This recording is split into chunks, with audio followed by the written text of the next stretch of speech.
Dobar dan svima i dobrodošli u još jedan online razgovor o knjizi u virtualnim prostorima izdavačke kuće Henakom.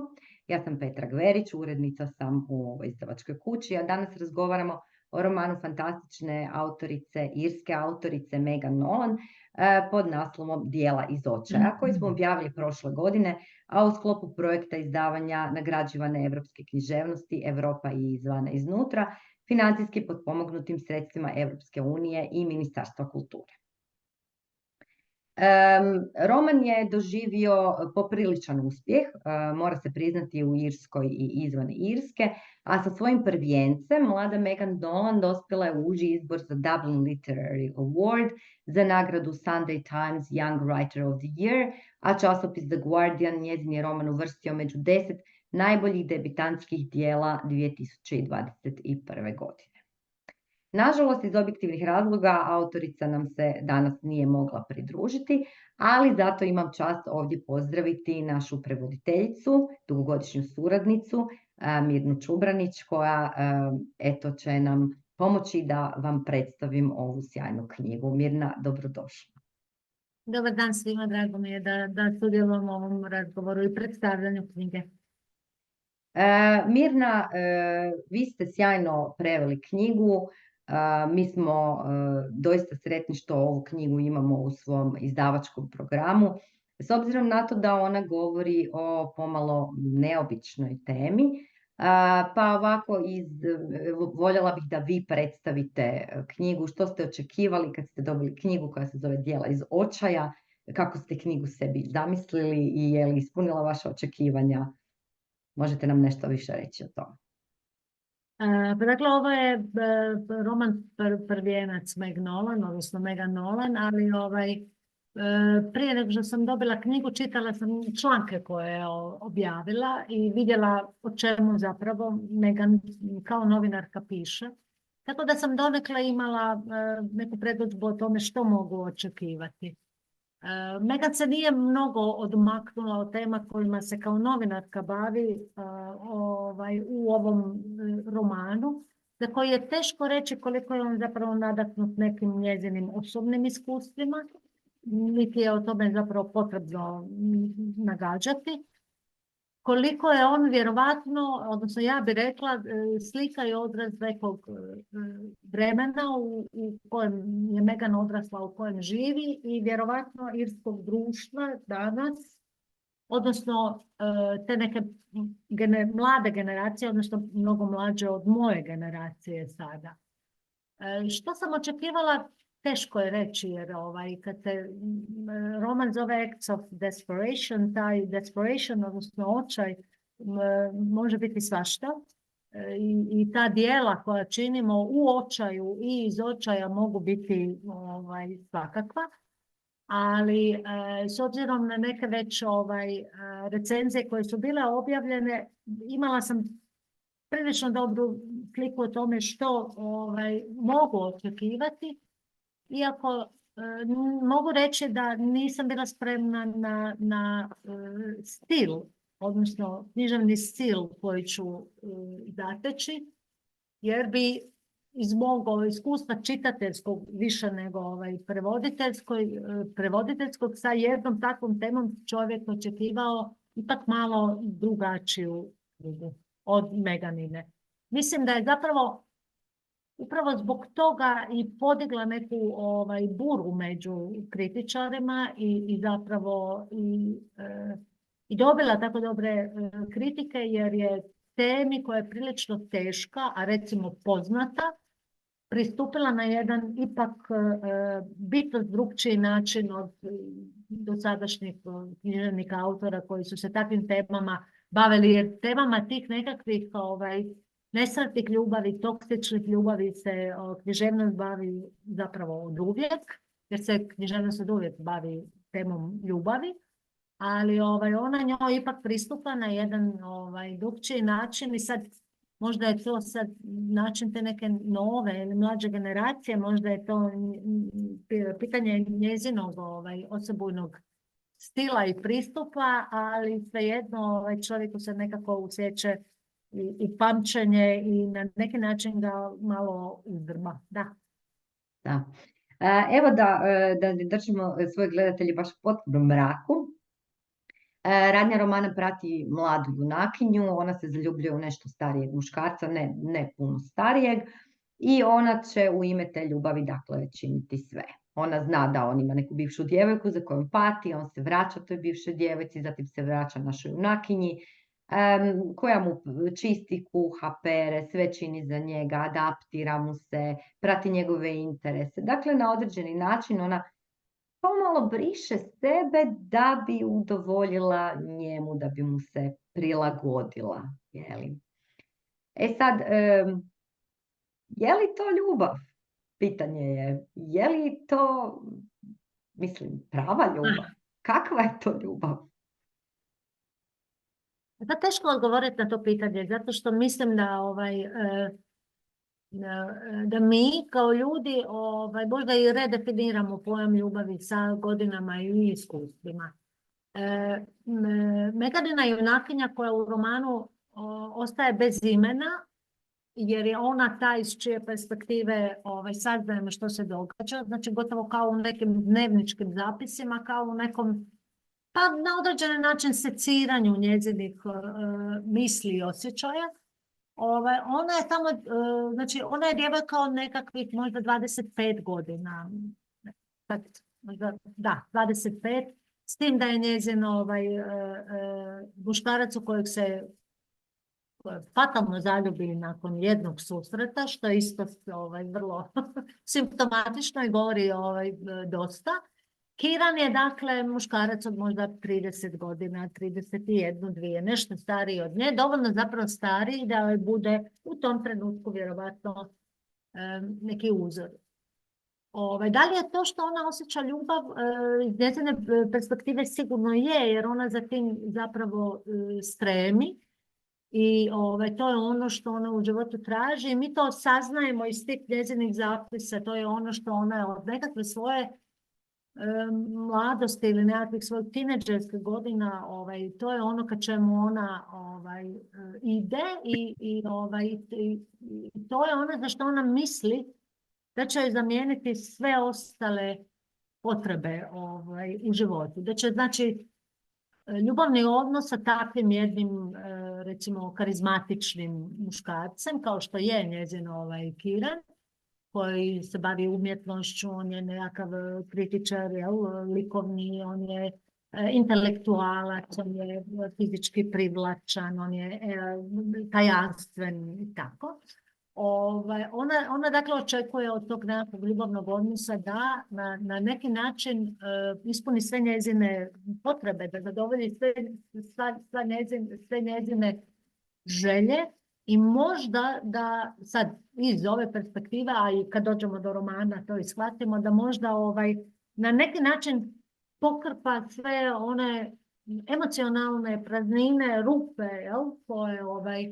koje su u njoj ostale njezinim odrastanjem, odgojem, sredinom u kojoj je živjela, dotadašnjim životom.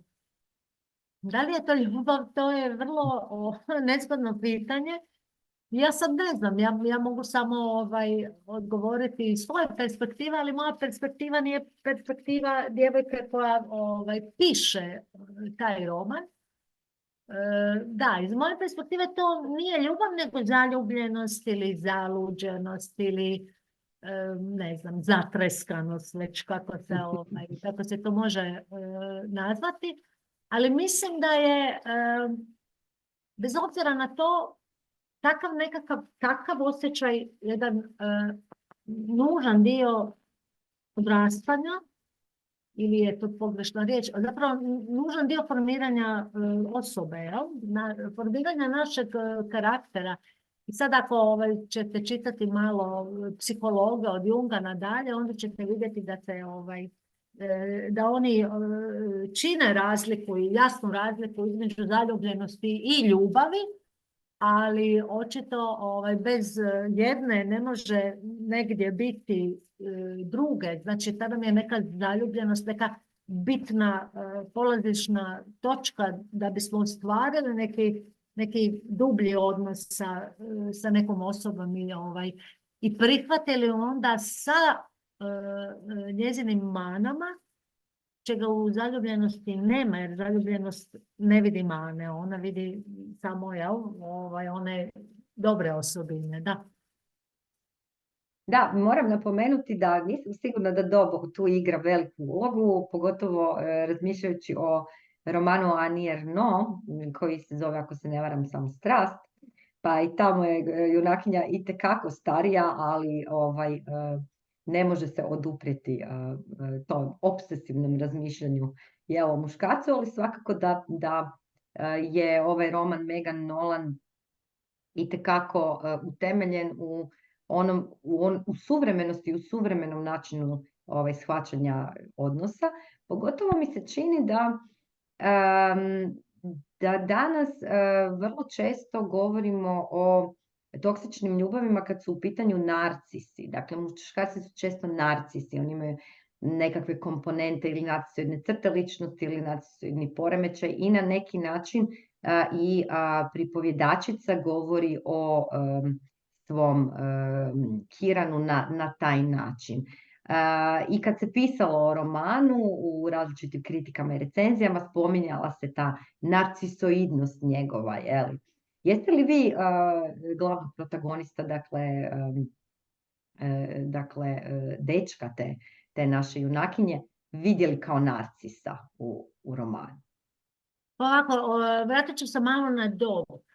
Ja sam doživjela da ovaj roman ima veze definitivno sa godinama glavne junakinje, jer ona zapravo je tu jedna mlada žena koja se izdvojila iz sredine u kojoj je odrasla, iz gradića u kojem je odrasla i došla u veći grad, u ovom slučaju je to Dublin, gdje na studiju zapravo, odnosno tamo je studirala.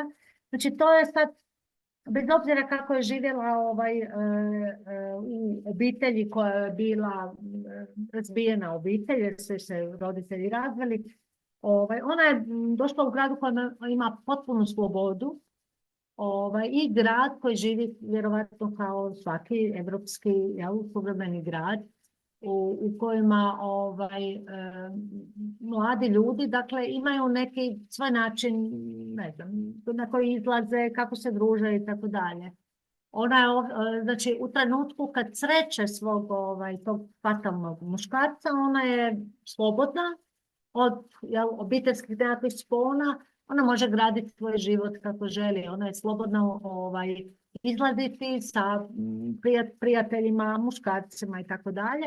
I ona i na početku romana i spominje neka svoja prijašnja iskustva. Dakle, za mene je više to, ja bih rekla da nekako veza u koju ulazi sa Kiranom je nekakav logičan nastavak ili je zapravo slijedi iz njezinih prijašnjih iskustava i da možda to onda nisu nužno povezana sa njezinim godinama, ali je lakše zamisliti da se to dogodi nekoj tako mladoj djevojci i u emocionalnom smislu zapravo osobi koja do tad nije imala neku dublju, bitniju, smisleniju vezu. Jel? Da li je on fatalac? Ja mislim da je to koliko su osobe fatalne isključivo jedino u oku promatrača. Dakle, osoba koja meni može biti fatalna, ne mora biti fatalna nikom drugom i možda bi svi ostali oko mene rekli, o Bože, šta joj je, jel? Koja je sad luda muha ili komarac ugrizao. Dakle, bitno je to da za cijelu priču je zapravo bitno to da ona kao ta mlada djevojka koja je došla u tu galeriju u muzeju, više se ne sjećam točno šta je, u određenom trenutku primijeti tog muškarca koji je očito fizički vrlo privlačan ili barem neobičan ili odskače svojom visinom, svojim držanjem, svojim stavom i tako dalje i ona u njemu vidi tu neku fatalnu privlačnost.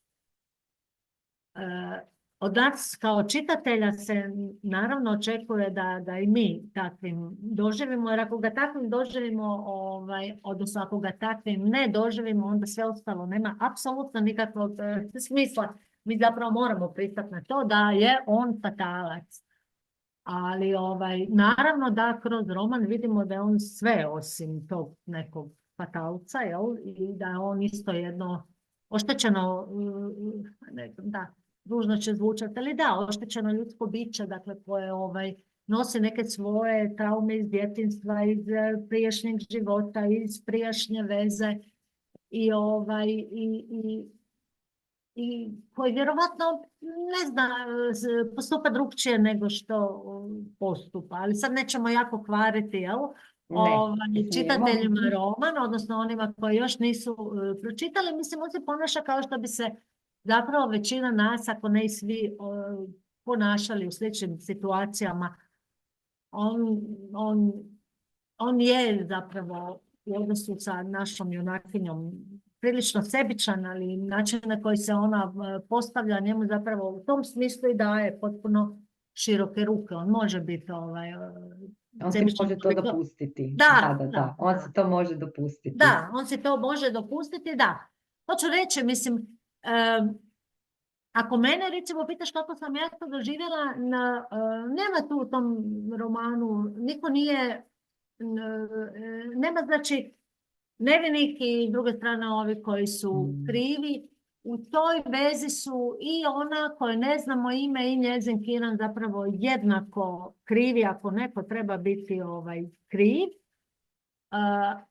I niti je to Megan napisala tako da bi mi trebali suosjećati sa jednom ili drugom stranom, što i mislim da je zapravo jedan od razloga zašto je roman tako odjeknuo i imao tako dobre recenzije. Jer ona doista, njezina junakinja koja piše, to što piše, ona ne traži ni mrvicu zapravo nekog suosjećanja i da ne kažemo sažaljenja. Ona zapravo je onako okrutno iskrena. Okrutno iskreno nam zapravo prenosi ono što se događa, barem iz njezine perspektive, i pritom od nas ne očekuje da mi tražimo tu i kopamo sad nekakve opravdanja, da nalazimo za njezine postupke ili nešto. Ne, to je tako, to je ta situacija i ona samo oslikava situaciju, mi kao čitatelji možemo ili shvatiti pa naći nešto, neko opravdanje ili ne znam, ili pomisliti na svoju djecu ili prijateljice ili pa nekako tu suosjećati ili ne moramo. Nju zapravo to nije puno briga, ona ne traži od nas kao čitatelja da se mi stavimo u cipele glavne junakinje, ne? Da, to je ono što je zapravo mene zapanjilo dok sam uređivala knjigu. Ta njezina brutalnost prikaza vlastitog stanja i te veze koja apsolutno ne traži simpatiju čitatelja. Dakle, i njezin stil koji je vrlo jednostavan, vrlo prodoran, u kojem se vrlo jasno, bez ikakvih elemenata uljepšavanja prikazuju stanja i junakinje i svega što je se zbiva. Baš ta brutalnost, ta iskrenost izaziva taj potres kod čitatelja. Kako je moguće doista da je netko to napravio sebi ili drugom? Kako je uopće moguće da netko napiše tako što na taj način? Ono što si sama spomenula, da knjiga nije, ima puno knjiga o ljubavima, o nesretnim ljubavima, ali ova je specifična upravo po tome, da vrlo bolno i iskreno govori o tome. Mislim, ono što ja bih rekla kao čitatelj, ne kao prevoditeljica, dobro, kao prevoditelj postanemo onako čitatelji sa velikim povećalom, mislim, ne? I jezičnim i smislenim, mislim, onda doista svaku riječ gledamo gdje je mjesto i zašto je mjesto, tamo gdje je napisano, ali ovdje ću više sad govoriti kao čitateljica. pa se stvarno ono pročita, ne, nećemo ali mislim, jako velik broj knjiga od rane mladosti nadalje na fakultetu i kao prevoditelj i kao čitatelj. Mi ovdje, dakle, ono što Megan možda izdvaja od ostalih autora ovakve vrste priče, jer ovo je vrlo teška, intimna priča, je to da ona tu neku povijest koja je dovela do trenutka u kojem priča počinje, ona nju ne opisuje, ne objašnjava. Ona daje samo nekoliko kratkih crtica od toga. I mi kao čitatelji, mi sad ne možemo, ja bi to rekla sad, shvatiti šta je nju dovelo do trenutka u kojem se nalazi, ali mislim da je zapravo možda najtragičnije u situaciji koja ona opisuje to da nema tih prijašnjih koraka koji dovode do takve situacije, da se takva možda situacija, odnosno takav način razmišljanja u jednoj mladoj glavi može dogoditi i bez toga da dolaziš iz razvijene obitelji, znači od roditelja koji su se razveli, bez nekakve velike traume, jel, u djetinjstvu i tako dalje. Recimo dolaziš možda iz situacije u kojoj se u današnjem svijetu, ako ne nalazi 75%, nalazi se 50% ili bar 40%, jel, djece, odnosno mladih ljudi koji poslije ne stvaraju takve odnose ili stvaraju, a mi to ne znamo, jel? Dakle, sa jedne strane Megan zapravo toj svojoj junakinji ni na koji način ne pomaže da bi ona bila simpatičnija čitatelju, odnosno da bi čitatelj kad uđe u priču rekao joj jadna djevojka ili ne znam, suosjećao s njom ili otažaljevao. Da pače, ja mislim zapravo da ona ne želi da iko tu mladu djevojku sažaljeva, jer ju ni ona sama ne sažaljeva iz perspektive, jel, iz ove ja perspektive, Da. odnosno kao neko ko o tome piše. Ona kao da se, ako su to što čitamo zapisi djevojke koji se to, jel, događa, onda ona u tom trenutku kao da izađe iz sebe i vrlo objektivno promatra neku tu, jel, mladu osobu koja se događa to što se događa. I to je zapravo vrlo brutalno i okrutno, jer to što ona sebi radi, način na koji ona s jedne strane uvjetovana vjerovatno, ne znam, društvenim nekim kriterijima i vremenom u kojem odrasta, s jedne strane pazi na svoje tijelo da u njega ne unosi masnoća, ne unosi šećere, da to tijelo bude fit, da bude vitko i tako dalje. Znači, s jedne strane maltretirate svoje tijelo odricanjem kako bi bila fizički privlačna, a s druge strane ga zlostavlja na druge načine. Već tu vidimo neki zapravo možda, kako bi rekla, disbalans ili neravnotežu zapravo u odnosu prema sebi, znači u slici o sebi koju ta mlada osoba ima, a sa tim se, mislim, možemo na određeni način poistovjetiti. Možda ne u svojoj generaciji, ali kao roditelji tih sad ljudi koji su odrastali u tom vremenu. Jer ovo je generacijska, po mom, knjiga na mnoge načine. Ne samo generacijska, ali i generacijska, da. Da, slažem se. Dobrim dijelom generacijska knjiga, pogotovo zato što autorica puno govori o tijelu u knjizi i o načinu na koji vidi svoje tijelo. Ja bih pročitala jedan kratak ulomak koji se meni činio vrlo zanimljivim u razmatranju tijela.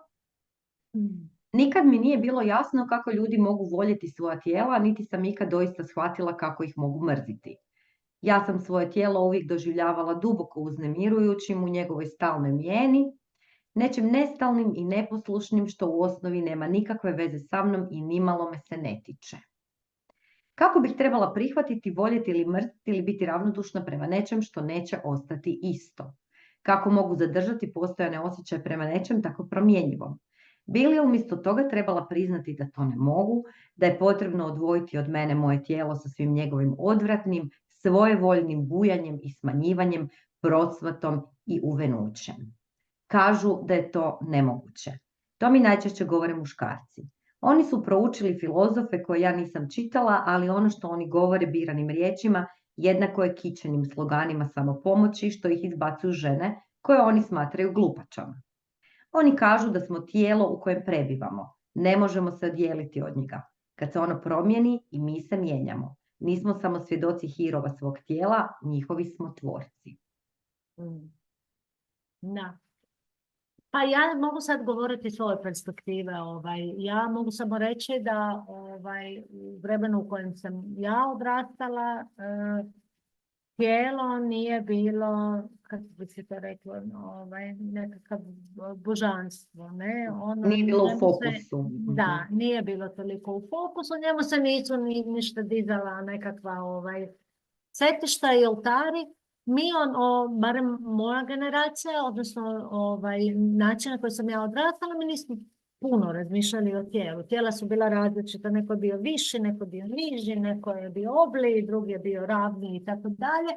Ali mi nismo odrasli, govorimo dakle o socijalizmu, ja sam 68. godište, znači govorimo o 80. ranim godinama, kad je bila u srednjoj školi, dakle, mi nismo odrasli bombardirani nekakvim slikama poželjnog ili prihvatljivog ili s druge strane bombardirani zabranama, jel? U smislu ne smiješ jesti ovo ili ne smiješ ono ili ne do Bog bijeli šećer ili čokoladu ili tako dalje. Danas živimo u potpuno drugim vremenima, što sam ja zapravo svijestila kako imam 2 djece koji više nisu mala djeca, nego odrasli ljudi, ali to sam osvijestila kad su oni bili u osnovnoj školi, jer ja koja nikad nisam ni kupovala, ni čitala ove recimo časopise, koje ne znam, ženske, kako bi u frizerskom salonu nađeš na to, dok čekaš prelistaš. Sam vidjela zapravo koliko je u stvari se nekako javno mišljenje, a onda sigurno i mišljenje, osobno, formira tim naslovima, i tim fotografijama koje mi gledamo, za koje ti sad možeš objašnjavati koliko god hoćeš svoj kćeri koja ima 12 ili 13 godina, da je to Photoshop, da niko u prirodi tako ne može izgledati, da je, ne znam, da je u prirodi normalno i da moraju se određeni mišići opustiti, da neki dijelovi tijela ne mogu tako izgledati bez pomoći kirurgije. Ali mislim, to su djeca, to su tinejdžeri ili tinejdžerice i zapravo i dječaci i djevojčice mislim da su jednako podložni takvim utjecajima koji gledaju i onda uspoređuju sebe i kažu ne, ja ne zadovoljavam neki kriterij, pa će onda obući širu majicu, dužu majicu, sakrit, trbuščić recimo, onaj bucmasti, djetinji. Ili će djevojčice, ne znam, kupiti push-up grudnjake već sa 10 godina. Mislim, stvari se jako mijenjaju i u tom smislu, u tom smislu ja taj Meganin roman vidim kao odraz vremena i odraz načina razmišljanja jedne generacije koja nije moja, nego će prije biti, odnosno bit će bliža generaciji moje djece. Da. S obzirom na to, Mirna, sad kao prevoditeljicu da te pitam, s obzirom i na generacijske razlike i na temu romana i tako, je li ti bilo teško naći glas za glavnu junakinju? Pa ne, nije mi bilo teško naći glas jer znači Megan tu ne koristi, ona njezina junakinja piše normalnim jezikom, znači ona tu sad ne koristi neke, rekla, slang ili neki vrlo moderni jezik ili neku šatru mladenačku, ne. Ali Ja, to znaju svi, moji urednici i tako, i ljudi ovdje koji sa mnom žive. Ja uvijek imam vrlo neki strastan odnos sa tim, jel? Romanima koje prevodim, pa onda i njihovim autorima, koji sad, kad kažem strastan, može biti i ono, da se svađam s njima, ne moram se samo nužno strastveno voljeti sa njima. Tako da ovaj mene roman na nekoj razini strašno zapravo naljutio. Da, ja ću sad reći naljutio, iako to nije možda dobra riječ. Pogodio me definitivno. Ljutnja je bila samo jedna od emocija koje je u meni izazvao. Iako teško je sad reći teško je reći koliko kao čitatelj u trenutku dok čitaš možeš imati suosjećanja prema likovima koje Megan opisuje, jer mi se negdje čini da je ona kao autorica baš ne ljubi najviše, tako da ih kao da ih evo bacila tamo na papir i zapravo nije briga hoćeš li ti kao čitatelj voljeti. Ali da, negdje na nekakvoj možda u ovoj ljudskoj razini, pa možda ženskoj razini dalje od toga, ljutila sam se jer nekako možda kao majka ili ne znam, možda samo kao evo, žena sa nekim iskustvom sad navijaš da je tu neku mladu osobu da se izvuče iz te neke paukove mreže koje zapravo nema nikakvog uporišta u stvarnosti. Pa onda misliš, Bože, kako možeš biti tako glupa, jel da? Da ostaješ u tome. Zašto ostaješ u tome? Ali s druge strane, da, kad se vratiš malo u te neke, možda ne bi ja sad rekla da se ja trebam vratiti u doba kad sam imala njezine godine, 25 ili 26, ali sjetiš se neke svoje mladosti. Sjetiš se i svoje nekakve, ja ću reći čak i potrebe za tim nekim oblikom obomane i tom nekakvom slijepom zaljubljenosti. Onda ti postaje sve nekako puno jasnije. Iako još uvijek ostaje, meni barem je cijelo vrijeme ostalo negdje nejasno, te neke ekstremi u koje ona ide u svojoj autodestruktivnosti.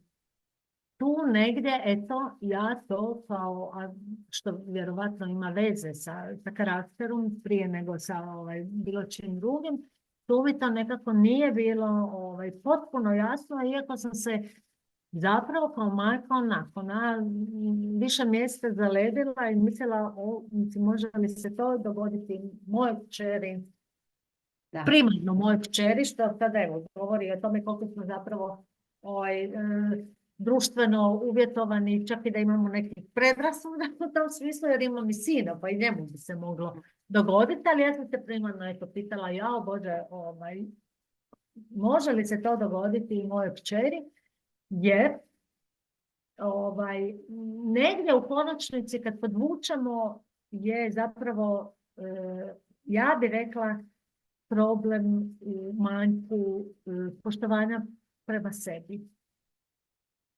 Odnosno, možda u zapravo činjenici da se ne doživljavaš potpunim i poštovanja vrijednim ili vrijednim bez neke druge osobe. Da, danas se zapravo dosta govori o tome i dosta se govori i o mentalnom zdravlju mladih i zapravo pod velikim su pritiskom društva i u traženju tog svog identiteta skloni smo onda tražiti, kako si ti rekla, zakrpe negdje, jel? Da. Gdje nam treba. Bi li ti rekla da je ovo dobra literatura za mlade ljude, osobito mlade žene? Pa ja bih rekla da. Ja bih čak rekla da, evo dobro, Mislim, danas se mladi ljudi, odnosno sad, to su djeca u godinama kada ulaze u nekakve takve odnose, oni možda su, zapravo definitivno su mlađi od recimo nego što smo mi bili, moja generacija, kad smo mi ulazili u nekakve te kao, jel, ljubavne neke odnose i veze. S jedne strane, mi smo danas bombardirani nekakvim, znači kao recepti za dobar izgled, za društvenu prihvaćenost i tako dalje. Moraš biti ovako, onaka, ne smije pokazivati više od toliko i toliko, ne smiješ imati usnice ovakve, jel, frizure onakve. Tu nas negdje zapravo mediji i ono što gledamo na novinskim kioscima, na televiziji, u filmovima, u ovim glazbenim spotovima i tako, zapravo nas stalno guraju u neki oblik ograde, ograničenosti nekog tora. Kalup neki, da. Neki kalup, jel? I negdje je u psihologiji, zapravo u određenim godinama je ta neka prihvaćenost unutar tvoje dobne skupine, unutar društva u kojem se krećeš, unutar te neke ekipe, školske i tako dalje, jako bitna za psihički daljnji razvoj, za osjećaj postignuća nekog.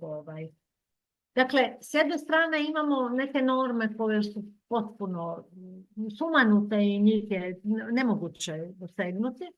Gotovo zato što se mi rađamo jako drugačiji, jel? I ne možemo se svi staviti, jel, u istu košulju.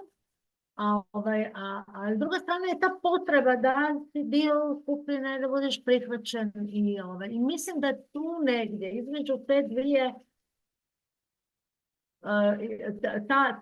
ta dva nekakva moranja, odnosno osjećaja potrebe da si i prihvaćen i da udovoljavaš nekom kalupu, da će se tu svako od mladih ljudi naći. Ali ova knjiga ide još i korak dalje. Ona negdje govori o tome koliko zapravo možemo onaj osjećaj nedostatnosti ili neke rupe pokušati ispuniti ili zamijeniti jednu potrebu drugom. A tu to nije samo pitanje mladenačkih godina ili nedovoljno zrelosti psihološke. To je zapravo jedna tema o kojoj možemo razgovarati i u 20-ima, i u 50-ima, u 70-ima. Iako je možda ovako kako je ona prikazala, ona je više povezana sa godinama nego sa karakternim osobinama junakinje. Dakle, u svakom slučaju preporučili bismo za čitanje mladima. Sad s obzirom na to da uz to što u medijima imamo i bombardiranje različitim stvarima i gdje nas se ukalupili smo nekako i mlade, pa im onda ne damo čitati neke naslove koji su malo možda škakljivi, hajdemo to reći tako. Da. Pa ja bi rekla da mlade žene svakako trebaju pročitati tu knjigu. Da li se one prepoznaju ili ne prepoznaju, to je u nakinji potpuno u stvari nebitno. Jer mi živimo u vremenu koje, ako mene pitaš, ono vrlo neobično po nekakvim svojim, kako bi rekla, s jedne strane su neke stvari koje bi trebale biti frapantne, potpuno normalne, a s druge strane su neke stvari koje bi trebale biti potpuno normalne, se uzdižu u nebesa i budu jako neobične. Mi živimo u vremenu i u društvu koje je samo po sebi vrlo nasilno, makar to ne želimo priznati. I odnosi zlostavljački nisu samo odnosi u kojima nekog tuče i fizički kažnjava, odnosno zlostavlja, Zlostavljačkog odnosa ima na raznim razinama, od emocionalnog zlostavljanja, od bulinga na radnom mjestu. Mislim, tu sad o tome se nedovoljno govori, bez obzira koliko se barem nominalno i na van trudimo kao dirnuti i riješiti te probleme. O tome se ne govori. To su još uvijek neke stvari koje se smatraju, pogotovo nasilje u obitelji se još uvijek i pogotovo kod nas, jer ja bi naše društvo mogla samo nazvati prilično zatucanim, tradicionalnim, jel? O tome se ne govori. Znači, ako si ti odrastao u društvu koje ti kaže da si ti kao žena, djevojka, ženska osoba, zapravo sam kriv ako te je partner ošamario, galamio, ne znam, mislim, i onda to skrivaš iza pudara i nikom nećeš reći i sam sebi objašnjavaš da je to tvoja krivnja. Tu ne možemo napraviti velike korake i velike pomake, to je mentalni sklop koji treba mijenjati. Moramo mijenjati mentalni sklop. A sad, statistike su pogubne svuda u svijetu, baš što se tiče tog nasilja u vezama, za koje opet ponavljam, ne mora biti fizičko nasilje, jer čak je emocionalno, odnosno psihičko nasilje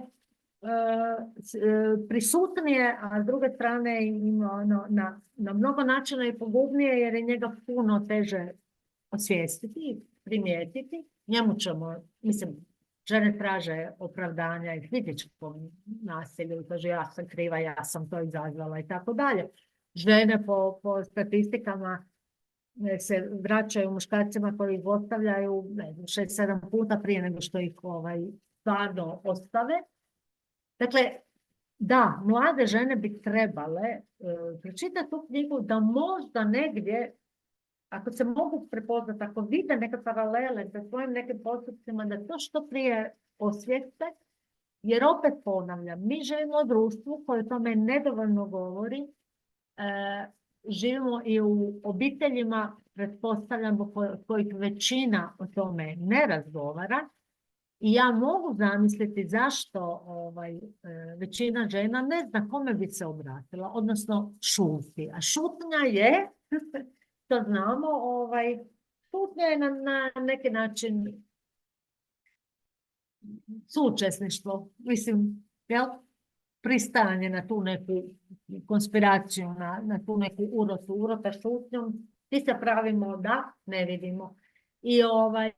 I nemamo zakone koji će podržati ono ko nazove policiju ako čuje, jel, da se nešto događa kod susjeda. Mislim, živimo u svijetu u kakvom živimo. Megan ovdje ne govori o svijetu u kakvom živimo, nego govori o našem stavu prema tome u čemu živimo, ne? Da.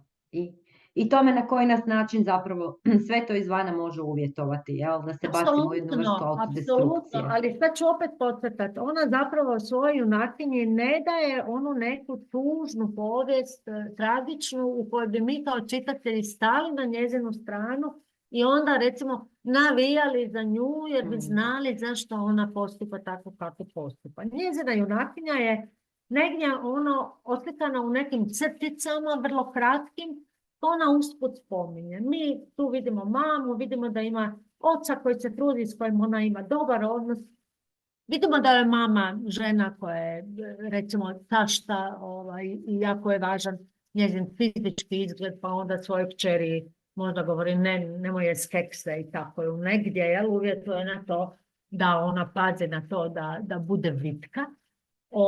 Ali mi ne vidimo ništa u njega, da ništa toliko pod navodnicima strašno, da bi mi se rekli da je to ta neka trauma koja je kod nje bila presudna za takav stav. Ne toliko prema muškarcima, koliko prema sebi. Tamo je sebi. Da.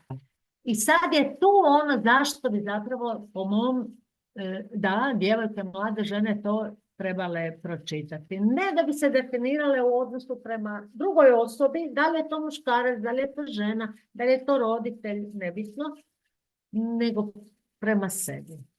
Jer ovdje zapravo po mome, kod njezine te junakinje, te mlade žene koja je toliko autodestruktivna da te srce boli jer ne možeš shvatiti svoje perspektive zašto to radi. Kod nje je najveći zapravo problem što nekakvu tu potrebu, dubinsku neku potrebu u sebi, taj manjak ljubavi prema sebi i prihvaćanja sebe takva kakva je i tog samopoštovanja pokušava ispuniti vezom sa osobom koja ju još manje vidi, odnosno uopće ju ne vidi, uopće ju ne doživljava, sa osobom koju ona kao osoba ništa ne predstavlja, koja neće podržati njezine ambicije, koje zapravo uopće i ne zanima što ona voli, što želi. Zapravo, eto, mislim, mogla je biti ona, mogla je biti bilo ko drugi, jel? Da.